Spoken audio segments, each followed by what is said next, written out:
Hello, I'm Sandra Gilman, Chairman of the American Theatre Wing with our board president, Doug Leeds. Welcome to today's program.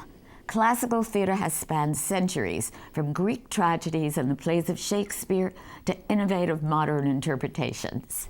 And for the performers, the work encompasses not only the play, but the language of these classics. Today we'll meet the actors who make these works come alive on stage for audiences on and off Broadway. And we'll be back later to tell you more about the work of the American Theatre Wing. But right now, please join us for another edition of Working in the Theatre.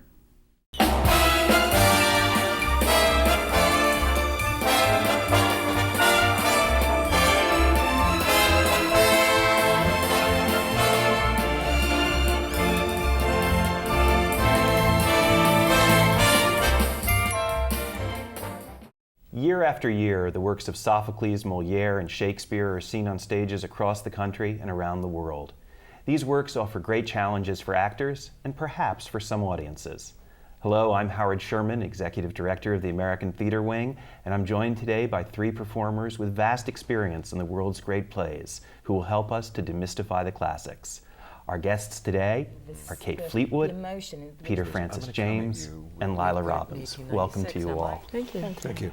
Clearly, there are people who are great fans of the classics, but do you get a sense in public or from the stage that there are also people who approach the classics with caution?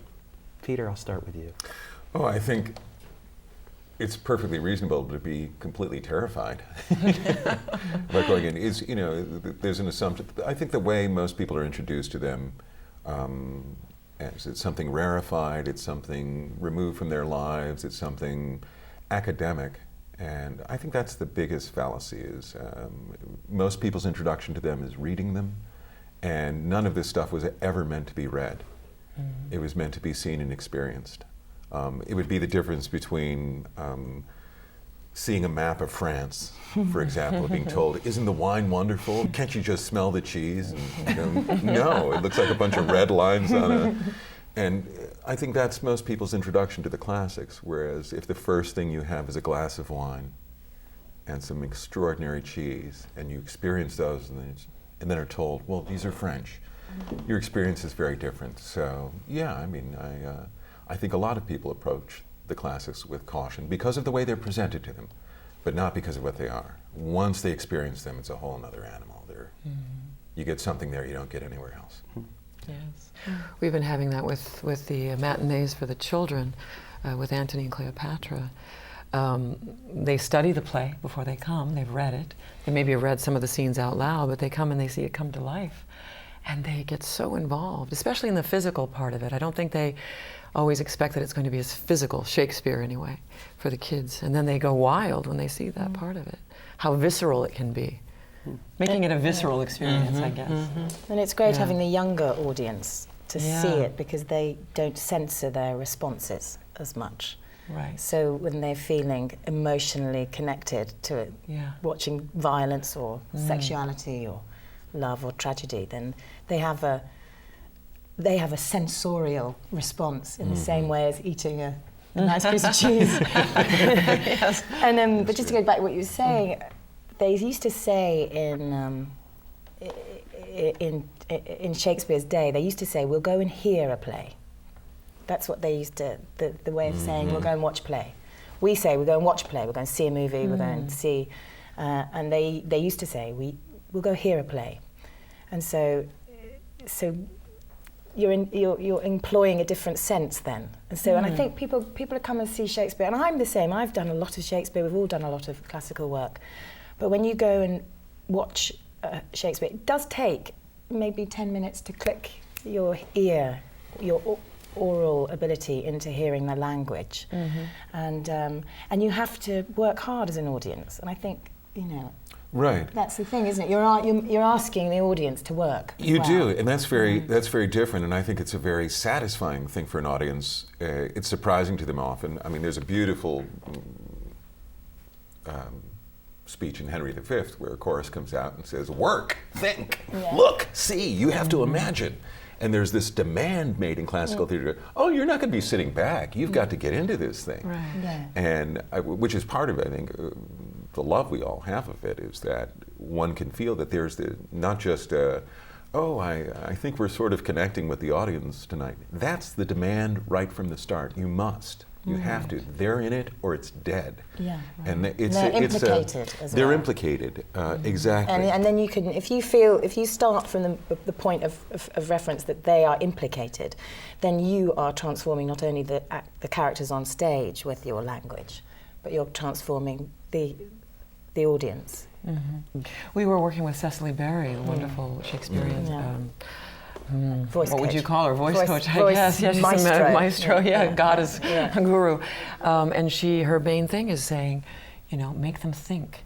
And sometimes with the language, getting that across, much more than in perhaps a modern play where somehow the physicality of it or the mood of it or something can sort of play, but with the language, make them think. You don't have to make them feel necessarily, but make them think, and how language can do that. Is there something that you have to do at the beginning of a show differently in your performances to engage an audience, or is it just they need the time? There is a physical relationship to speaking classical text that the actor goes through, and I'm not suggesting that doesn't happen in other modes of speaking language, but you have to commit physically to speaking this text. If you, there are lots of techniques, and they're probably the things that mystify it and make people feel alienated from it by talking about the iambic and the rhythm and but there are very, very simple things you have to do, is like carry on to the end of the line and don't fall away from the end word. Go for the antitheses between the two ideas working in a sentence.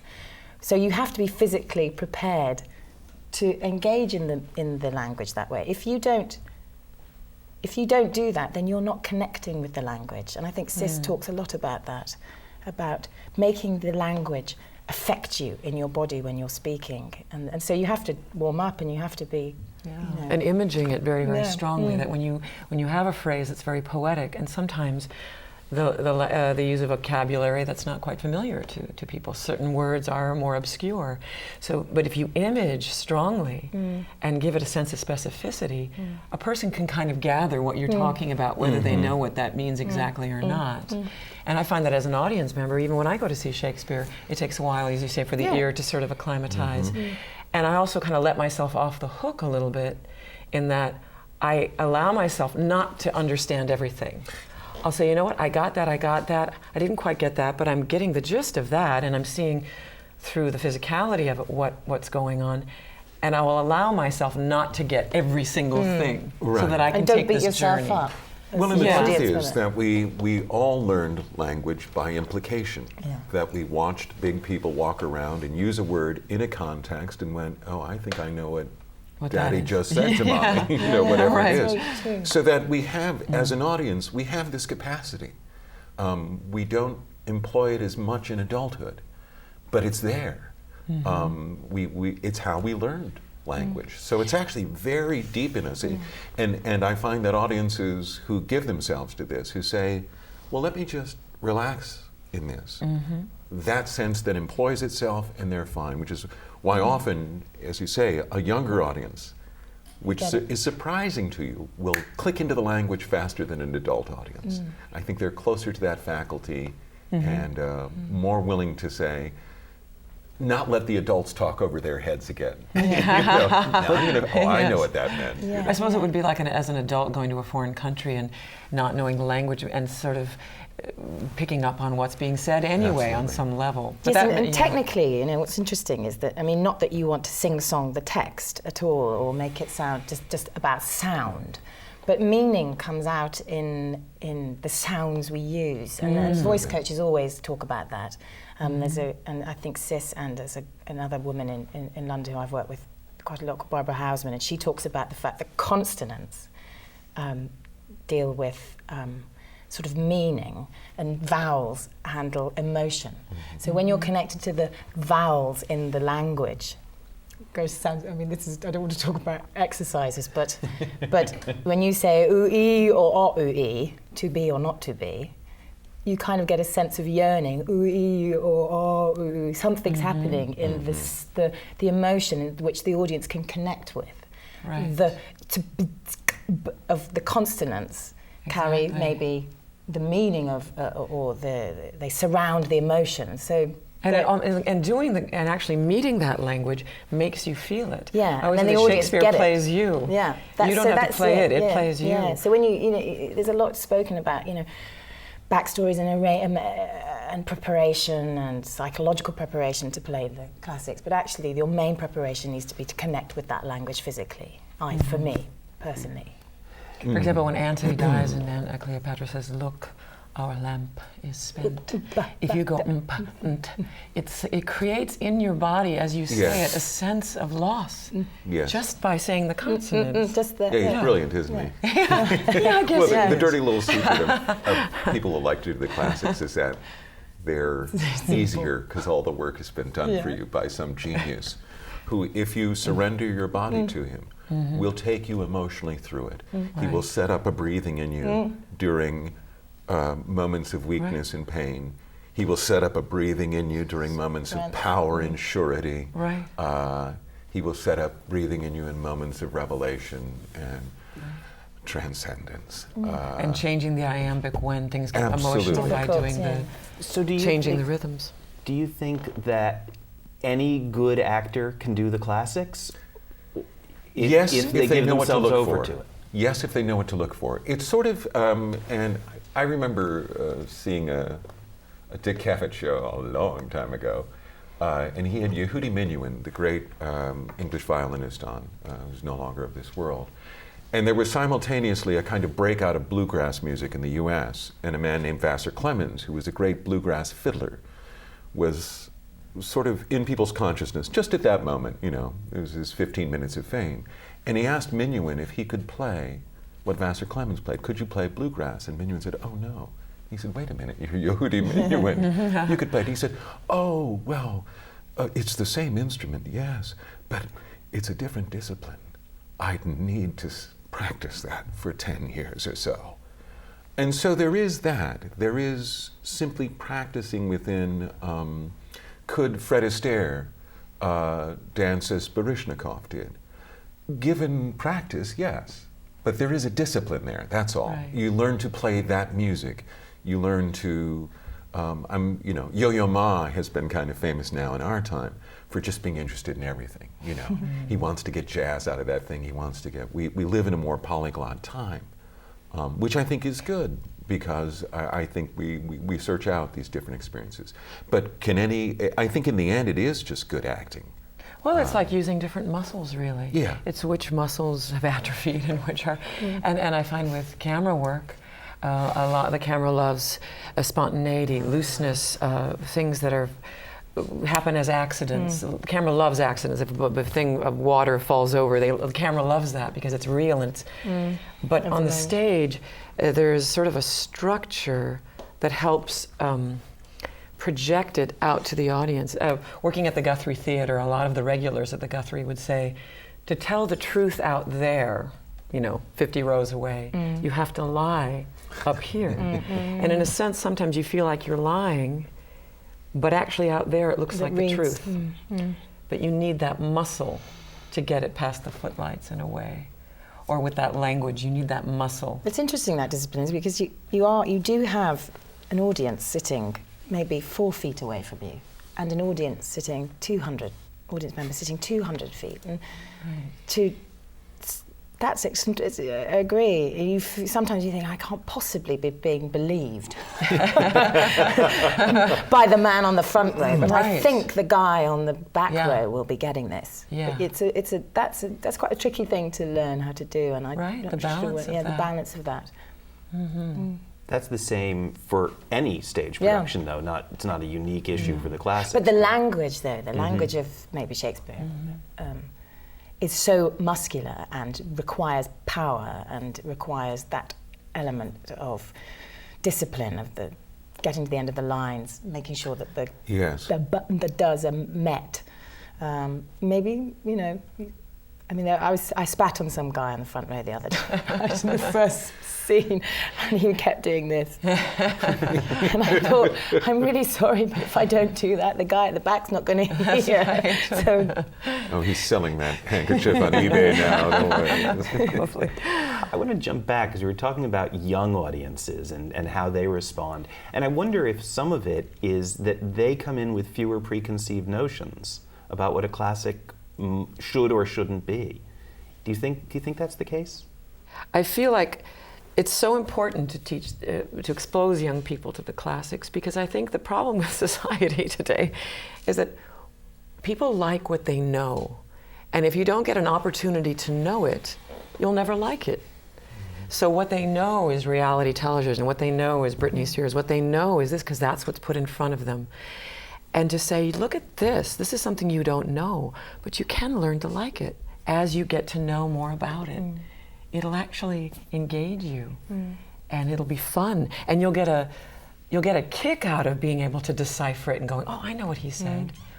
Or that journey of learning can be so fun. Whereas I think so much of it's passive nowadays, and especially with TVs, people are not expected to do any work. As you say at the beginning of the conversation, we talked about the work that's expected from an audience. With a television, you don't have to do any work. You just watch it. It's just given into. It's just fed into you. You can turn it off when you're not willing to. Yeah, and when you're bored, Connect or you with move it. to another channel. But to have to work is And to not be talked down to. Yeah. You know, Shakespeare never says, okay, I'm going to dilute this a little bit so you get it. He goes, I'm going to come at you with the most brilliant thought I can, because you have the capacity to understand that exactly as I do. There's no question about it. Right. He never talks down to his audience. He absolutely assumes they're brilliant. And as a result, they are. And you have to remember that as an actor as well. That, I mean, I was a great firm believer that even if the audience may not be understanding syntactically what's going on in the language, they know what's going on in the story, and they're always 2 beats ahead of you. So the kind of, I'll just indulge myself in this moment for a moment longer. Yes, because I think this is a really extraordinary thing, and I'm feeling this. The audience going, yeah, and what's going on narratively? Come on, we're on to the next thing. And children particularly expose that, because when they make you very truthful. Because we did a matinee of Macbeth at BAM at 10 o'clock a couple of weeks ago when we were finishing, and of course you get into the groove with the company, don't you? And you tell play every night, but then you have a very brand new audience, and you're experiencing that, aren't you, at the moment, in the mornings, and they make you think quicker, the kids, and they make you go, I have no time to dwell on this deeply emotional moment I'm experiencing, because I know then, you know, they're going to say, yeah, so what? What's next? What's the story? Yeah. And the story, of course, we can talk about the technique and the language and what it does to you physically and all those things, and they are important, but the bottom line is the story has got to be clear and told, and each actor has to pass on the story when they enter the space. When students come to a show, as Laila, as you said, they've had preparation, they've read it, their teachers have talked to them. Are there things you wish the audience at large knew before they came in to see a classical show? What I really wish they did is what Laila was talking about, to just give themselves over to it. Don't tighten up, just relax, and accept that the first 10 minutes is, you know, like a kid. You can't get them into the bath, and then you can't get them out. You know? And that's going to be their experience. You know, I don't want to get in the water. I don't want to do that. I don't want to take a bath. And just, all right, just get in. And then there's the period of adjustment. And then rubber ducky, washcloth over the head, lots of fun, you know, splash, splash. Yes. And and I think that's why in so many of Shakespeare's plays, well, and in Sophocles and others, out comes this chorus. And I think it's often just misunderstood by directors. And often what happens is, when that's done in contemporary productions, what gets set up is a formality. And the whole point of it is, welcome, welcome to the show. You're going to have a great time this evening, folks. It's a much more vaudevillian approach to entertainment. Glad you all came. That means we eat.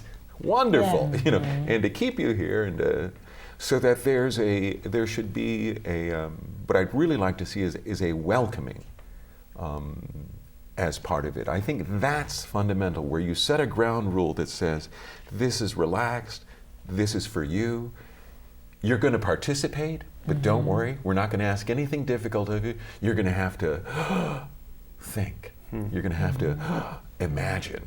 You know, there's that beautiful think when we speak of horses that you see them. Yeah. And well, you know, well, that's not too difficult. You go, well, I can do that. I just did, as a matter of fact. As you said the words, I thought of a horse. And you go, and the chorus is, good, that's the game. You know, and then, and when you set up that, that to me is the single most important feature, rather than, I prefer they haven't read the play. I like to surprise them with a story. I've done Cymbeline sort of more times than any actor who wants to do. Or gets the opportunity in some cases. Exactly. But one of the great joys of doing that play is that even an audience which is well educated and has a background and enjoys Shakespeare probably hasn't seen it, even if they have read it, and probably hasn't read it. And to roll that story out is just one of the most, because it's a wonderful story. To read it as a play, you think, what a mess. And then you watch it and you think, so this is where Walt Disney stole everything. You know, I mean, it's this one, So I think the most important thing is that, is setting up these very positive, not ground rules with the audience, but that this kind of positive expectation. I thought that was done very well in the Macbeth. I haven't seen A&C yet. We literally get into a bath. Well, Speaking of your bath. Well, no, but I mean, you know, but I loved the opening of your of this production. Also It pulled us disarming. in. Disarming the audience. When we had a gobbler at the Guthrie, you know, you go, oh, Ibsen, whatever. Ibsen's going to be Norwegian. Cold and difficult. And cold and, you know, and so David S. Bjornson, you know, came out with the father's portrait, kind of a preamble to the play. Tried to find a place for the portrait, turned around and threw up because she was pregnant. And that visceral act of throwing up on stage made the audience go, oh, is this Ibsen? Like, what's going on here? You know, to kind of, to get them off guard a bit and to say, no, you know, it's not going to be what you think it's going to be. It's not going to be as scary. It's not going to be as dry. It's going to be interesting. But it's really, I think what's been successful about Macbeth is deliberately contextualizing these scenes, these plays, in a world where the audience go, I understand where I am. Okay, so it's not mysterious, it's not going to be, and I'm not just talking about being perversely setting it in, you know, around a kitchen sink or around a table, or, you know, but deliberately choosing a context for a scene that's going to make the audience feel that they understand more about the meaning. And then of course the actors love that, because then you go, oh great, and then I can do this and this and this and this and this, and it becomes a rich sweet shop of choices, and it's not, you don't feel it's sort of salty and cold and oh no, the audience, you know, so it has the context, and that can be political, and then of course that can be the political context can be a metaphor for the domestic, and you know, so it runs deep. I think that disarms them, but then invites them at the same time. You raise the issue which some people talk about as a directorial concept, that we don't see these plays often set in the periods in which they originally took place. Certainly we've got a Stalinist era Macbeth right now that you're in.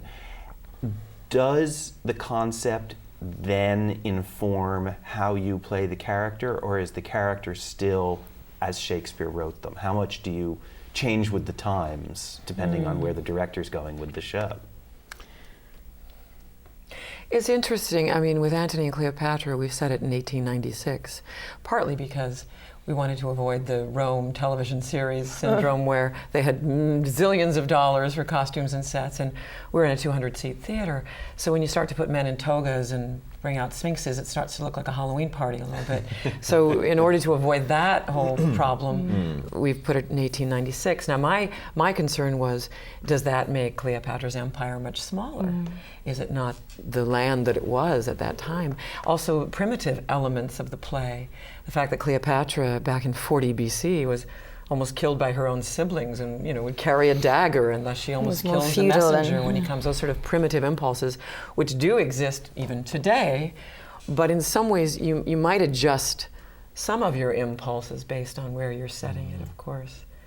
But all those things still exist in humanity, so you can find a way around it or through it. I don't think if you try and set up absolutely direct analogies, it becomes difficult. If you, Shakespeare wrote in one time, 1896, the fin de siècle, I mean, that's another, and we live in yet a third time. So really what you're trying to do, I think, at best, and when it works, is when you create something that works as a world for the play. I mean, this isn't a new phrase with me, but so that there's something that the audience is able to recognize and see as a cohesive whole.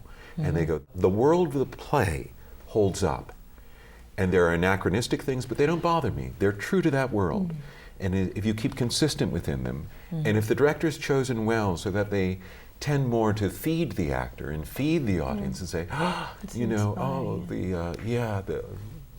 the millions lost in the trenches of World War I get it. Whereas guys in togas going by, it doesn't mean the same thing to me.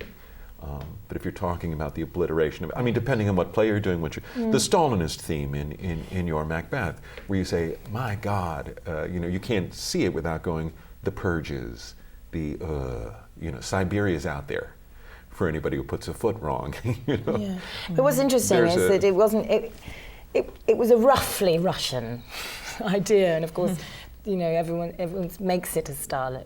People think it's that's that, what people have imposed on it, not that you went to first day of rehearsal and said, right, this is going to be a Stalinist. No, Patrick, you're going to play Stalin. I mean, it really didn't happen like that. And what happens is that people watch it and they assume things. And it was more that the play was based. Rupert thought it was interesting about the double speak. I speak, but I cannot. I think, but cannot speak. The espionage qualities, the Jean le Carré qualities, the kind of noirish, and from that then comes, it's a bit like Stalin, isn't it? Or Hitler in the bunker. And so, going back to what you're saying, it's important to contextualize it, but you don't want to nail it so specifically that the audience find the anachronism so unbearable. Right.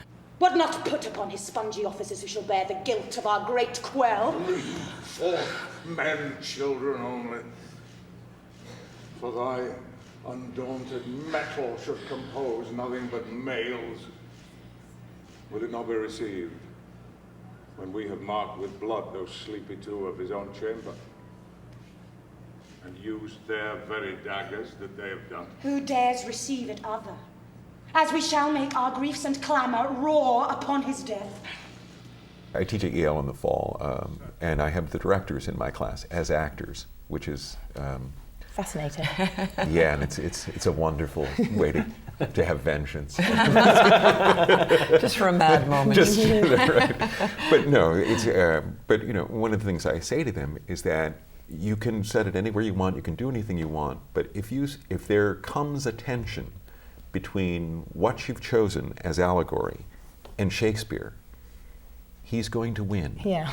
And he's going to trash you.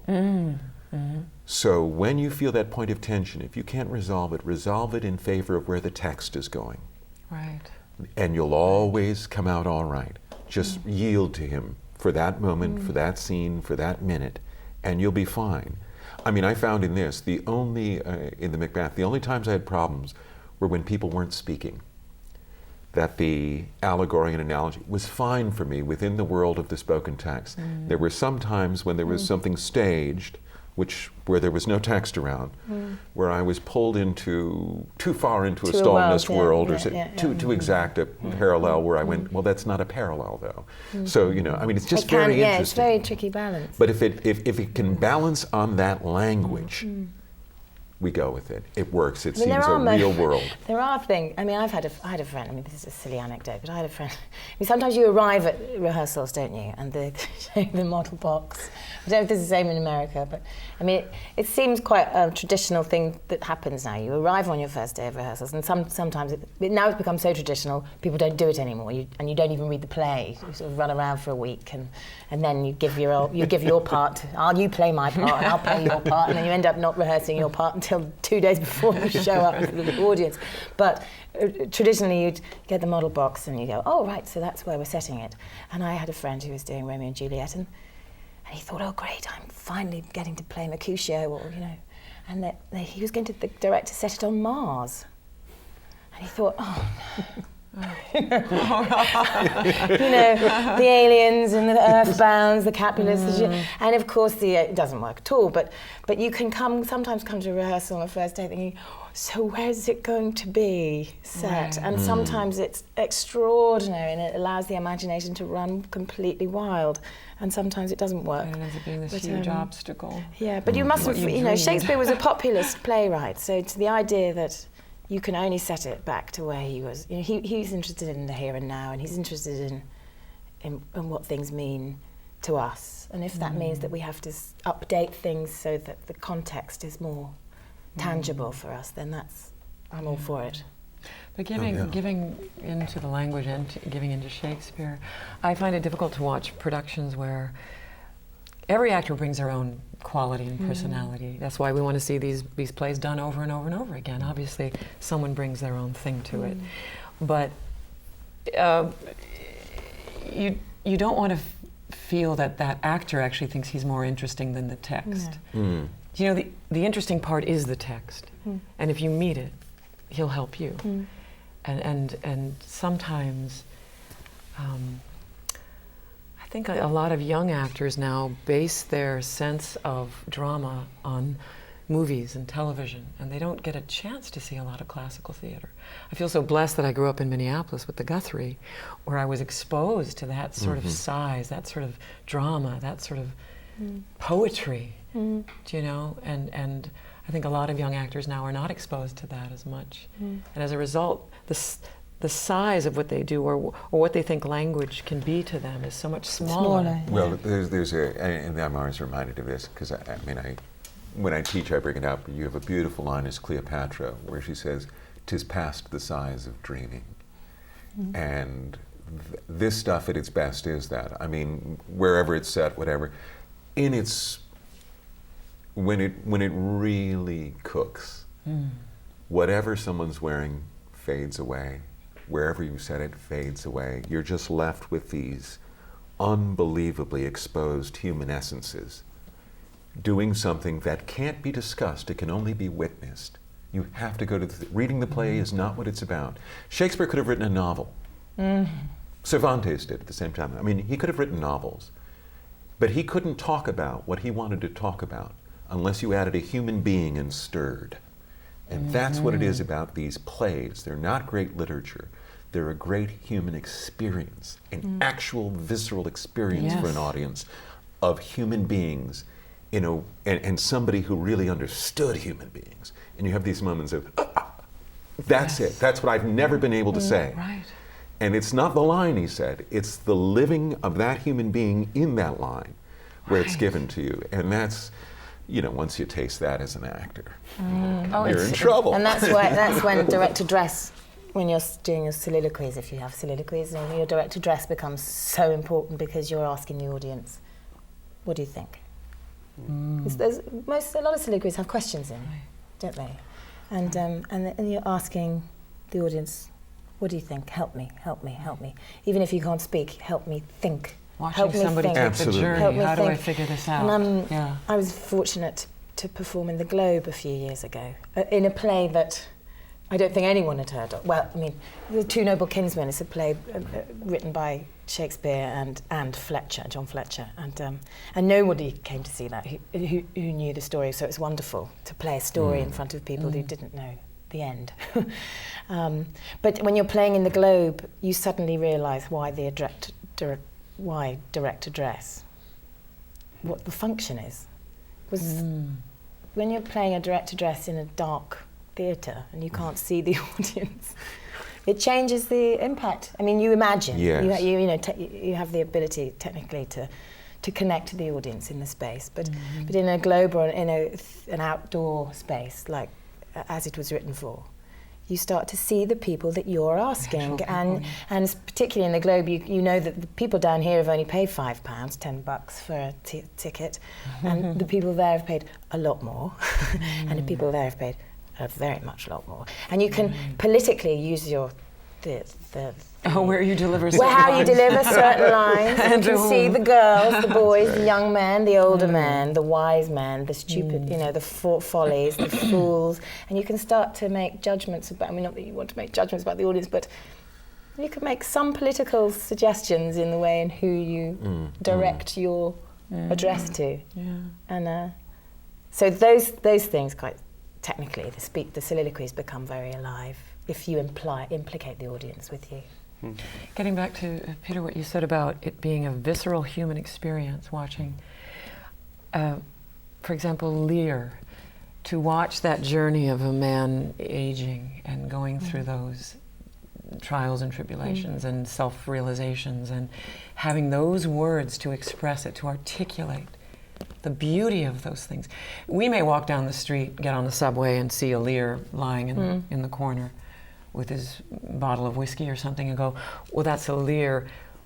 But that experience is so limited compared to that language, bringing that to life. And to have it alive in front of people, that the theater is alive, you're actually watching that human being go through that and be that articulate.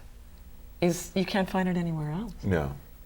I mean, you can watch it on the film on a certain level, but it's watching that human being in this room. In the room. That I think can be well, so you're affecting. actually literally breathing the same air. You know? And listen, you said something earlier about you'd go to hear a play. Yeah. And what an intimate act it is to hear. I mean, we don't think about it. I don't think one should think about it. But really what's happening is I'm vibrating air with my voice, and there's a tiny bone inside all your heads, which I'm tickling right now by moving that air. I mean, that's very intimate. A place you can't even reach on yourself, I can reach by vibrating the air, and it vibrates that bone, and it sets up a little something in your head. That's an immediacy. That's not like anything else. And I suppose going back to what you were saying, Laila, about younger performers now without maybe classical experience, and it doesn't mean, is that there's this there's quite a lot now of pulling away from what you're saying. Yes. A technique that I've seen in a lot of comedy shows and comedy drama, and it sort of annoys me. I do laugh and I kind of enjoy it, but it's if I sort of talk like that, it's like I'm not acting. And if I kind of talk, I'm not really in it. And you think, I don't know what you're saying. and it's a kind of acting which I find really complicated for an audience, because the actor is saying, I'm not acting. Don't look at me. I'm not acting. Do you get me? I'm acting. Do you see how clever I'm being? I'm not acting. Where you can't employ that in Shakespeare. You can't sort of go, I'm not really here. You can't employ it on the stage. You can't, not for anything. Yeah. And I think when people come to working in classical theatre who haven't had a huge amount of experience, though are wonderful actors, they don't realise the amount of physicality it takes to tickle your inner canal. you can't. I can't. No, you can't. No, you but can't. I can tickle That's right. Energy, focus, it needs energy. Beam. It needs a lot, and that's why Attention. people say, playing Lady Macbeth every night must be exhausting. Going through all the things she goes through. Well, actually, the exhausting thing is the energy required to really connect with that language and make sure that the audience are hearing it and feeling it. It's not necessarily a psychological drain that you feel at the end of playing Shakespeare. It's a physical drain. I call it the Shakespeare diet. Yes, well, Every time I do Shakespeare, I lose 10 pounds. I do all the The time. Shakespeare diet. Only it goes on very quickly when I finished. I'm curious, Kate, you just mentioned the psychology, and a few minutes ago, Laila, you mentioned that you bring your own quality and personality to a role. I'm wondering, in the Shakespeare canon, if either you have played or there's a character you think of that would be most like you, that would be the most natural connection of you. And I want to ask each of you that question. Oh, dear. Presuming, Kate, you're not really Lady Macbeth. Though I have my moments. Though I have my moments. I think what's interesting, I find that the further the character is away from yourself, the easier it is to play, for me.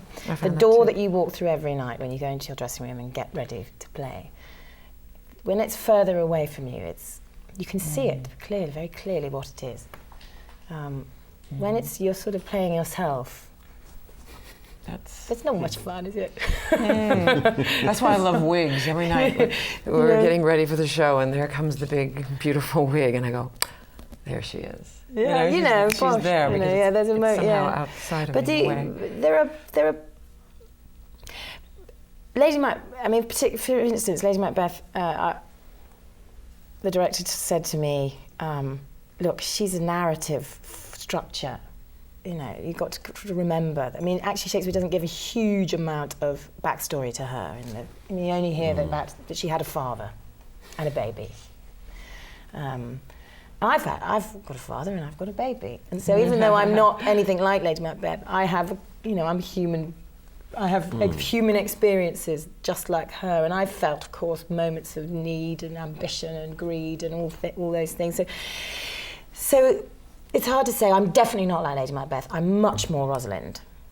There are moments where I am very Rosalind or Viola, but because he writes these characters as everyman, or they are. You are a bit of everyone of them, and then that's what's so clever about him. Because even though you're playing Lady Macbeth, there are moments that come shooting through that you think, I felt this. I too have felt this, and. There's this universal access he gives you to human beings in Shakespeare that is what makes him so wonderful. You can kind of get into everybody the way he does it. He knows where the access vent is. And as an actor, he really makes it obvious. It's like, go here. So there's that. I disliked Shakespeare. The first thing I was force-fed was Romeo and Juliet to read in an English class, and there were a couple of good lines of poetry, but it was like lamb chops, way too much work for too little meat. Who needs this, Then I was force-fed Julius Caesar, and I thought, oh, this guy is really bad. And then Hamlet. Oops. And I got about a third of the way in and ran across a couple of really good lines. I thought, that's good. And then I went further, and there were some more lines and I thought, well, actually, this has some stuff in it. It's boring, isn't it? Because again, I was reading a play, not seeing it. And then I remember profoundly getting to a line that said, what shall such creatures as I do, crawling between earth and heaven? And I thought, what does that mean? Crawling, what are you talking about? Like crawling between earth and, well, that would be, okay, the earth's there, heaven, you have to do the geometry of this sentence first, and I went, well, everyone's between earth and heaven. Oh, we're all creatures between earth and heaven, just crawling around. Oh my, and I went back to the start, because that was so good. But that was the moment for me where it opened up. So, of course, we're all Hamlet, but we're all everything. I have yet to get into a play, to get into a part, and not think, how great it is to be here. Right. It's more fun to play stuff that does demand things of you that you don't take out for a walk very often in yourself. Do you know what I mean? The old murderous Peter, he doesn't get out too often, and the militaristic Coriolanus Peter doesn't get out too often. But you're right, you play a role and you find that it just exposes things that are in all of us. The monster under the bed in all of us. And I think the audience love watching these big characters, because life is big, but it's played out small sometimes, isn't it? When you're walking down the street with your cup of tea in your hand, and, you know. Doing Cleopatra is a lot of fun. She can be funny, and then the wonderful last act is just such a joy to do. I've played Lady M, and to explore that darkness, or Portia in Merchant was a lot of fun. I related to that quite a bit. Well, it's fun to mature through things too. Yeah. To play the really young man, then to play the ingenues, then to play the young man in his prime, then to play a slightly more sage man, and then to play someone middle-aged. It's the 7 ages of man. Yeah, it is fun. That becomes the fun thing, I think, more than what part am I looking forward to. Yeah. I'm looking forward to the next generation of people I get to play. When you are working in classical work as opposed to doing new plays, there are obviously generations of people who have played these roles before you. Some who may have played them last year, some who played them 50 or 100 years ago, and we still hear about them. How much does the continuum of these characters and other performers playing those roles ever enter into your thinking when you approach them? Well, you know, it's interesting. When I was younger, I really didn't want. It's strange. It's kind of changed. I didn't really want to see other performances. Say when I did Summer and Smoke, I didn't want to watch the movie of it with Geraldine Page, at least not right before I started working on it, because part of me wanted to have the joy of discovering things. What I do find kind of fun is later, as you're working on it, perhaps taking a look at another performance to see if, oh yeah, I'm kind of on the right track. Or isn't that interesting? That person made that choice too, and how we both found that. And I didn't know, you know, that I would make that choice. And another actress has said, yeah, that's the way I would do it too. And then finding the differences as well. It's not that I don't want to expose myself to other performances, but sometimes right before I work on something, I don't want to, because I don't want to be too influenced. Or I'd rather discover it on my own in some way. Before you get into the rehearsal room, you start thinking, well, I believe she did it like this, and I mean, that's maybe I need to choose. Oh no, I'm getting overwhelmed. I mustn't go down that route, otherwise I'm going to be, censoring my instincts. But I find once you're in the rehearsal room, then you're in that world, and that is, you have to honour what's going on in that rehearsal room with that alchemy of people. Yes. I don't think I can function in competition with another actor. It's such a, what you were saying, it's such a collaborative art to me that I understand not wanting to see anyone else's, because it puts you in competition in a way that you go, that doesn't get my creative juice flowing. No. I don't want to be in competition with Gielgud and Olivier. Yeah, and second guessing is not fruitful. And then there are the nights that the legends do come to see you. And when I did, Oh, when really? Mark Lamos asked me to do Tiny Alice, I read the play for the first time. I said, I'm not sure I understand it, or I don't really know what I'll do. I don't understand. He said, that's okay, you don't have to understand it. And we did it, and Irene Worth came to see the show, and thank God I didn't know she was there. And she was so generous. She came backstage, she said, I think I'm beginning to understand this play. She said. What a wonderful And then, of course, 2 or 3 weeks ago, Zoe Caldwell came to see Antony and Cleopatra, and her autobiography is called I Will Be Cleopatra. Can you imagine? And then she comes to see you. I was so happy. I didn't know. And you could say, I might be. I might be Cleopatra. I'll take a shot at it. But it was delightful to have her come and be as generous as she was. But you do sort of, that's part of the joy of taking on the classical roles, is because there have been people who have gone before. There are legacies and yes, and people who have tried their best and had successes and all that, and you think, wow, I guess I'll take my shot at it. See what happens. This is good.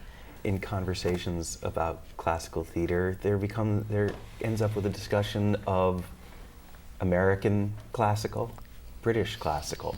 Is there a difference? Do you have a sense that there's a different approach in the different countries, either out of the tradition, out of the training, what have you?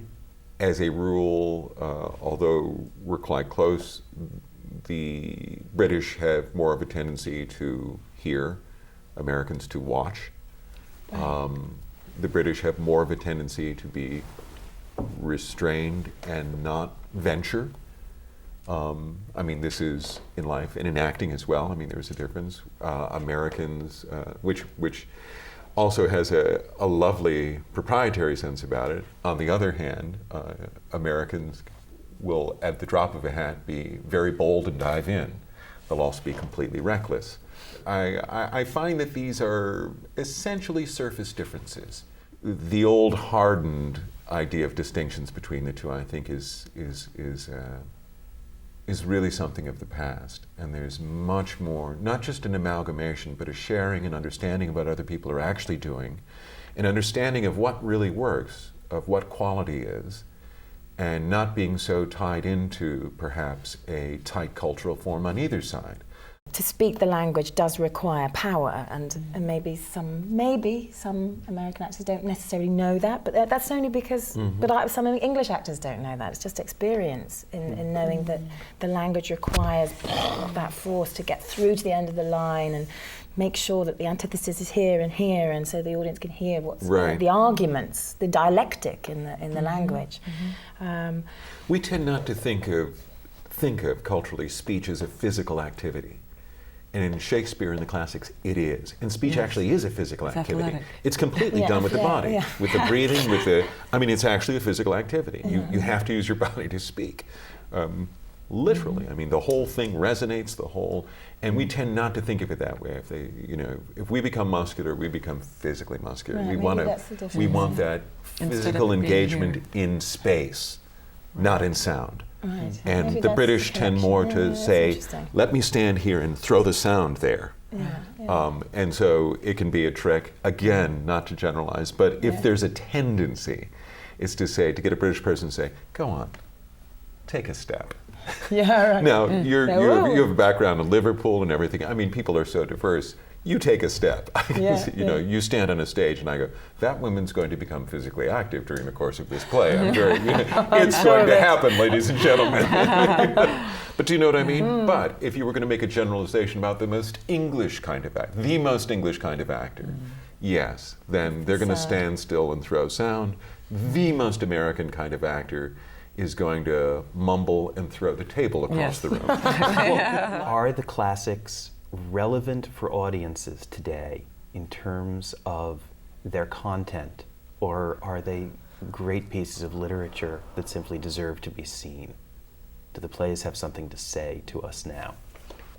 Of course, I'd say. I mean, I don't want to be sort of waving my big flag or anything. Wave. But of course, yes. I mean, they're transforming, and they're important for people to experience terror on stage rather than in their own lives, or to experience the love they feel in their own lives through the eyes of a writer. I mean, undoubtedly so. They're not for the museum, and they're not. They connect you with who you can be and who you are and who the people you're with are. I mean, it's I sound terribly pretentious, but it'd be unbearable to think these plays would only lie in a corridor of a library and be leafed through. And of course, there are some dreadful classical plays. There are plays that shouldn't be performed because they're no good. But yeah, they have to be done. And I don't just mean for the tradition of acting to continue. They need to be heard. They need to be heard. Yeah. The size of the human emotions that are explored and poeticized. Barbus in Antony and Cleopatra has a beautiful speech, and it ends with Antony, and then it says he dies. And the children, we ask them, well, what do you think Barbus dies of? He dies of a broken heart. Where else would you get that? And they knew it. And they knew it, and they believed it. Absolutely. And they believed it to be true. And it is true. And it is true.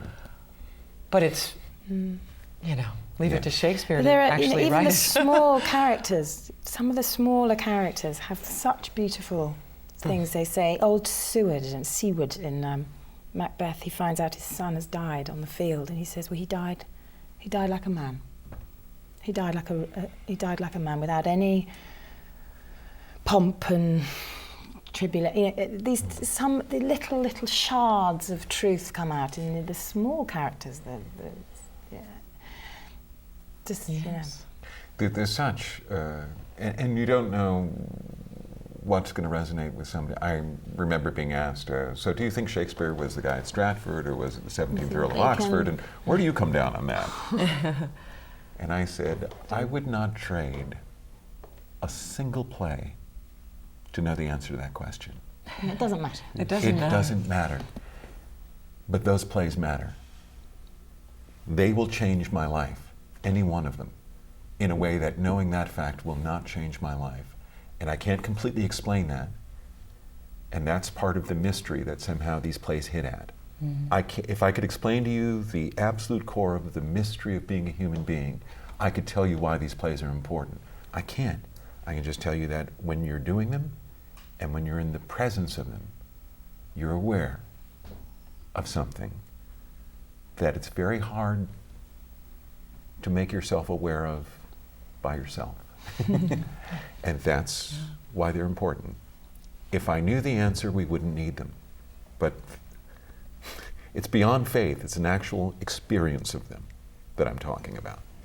It's a gift we've been given, and it's past the size of dreaming.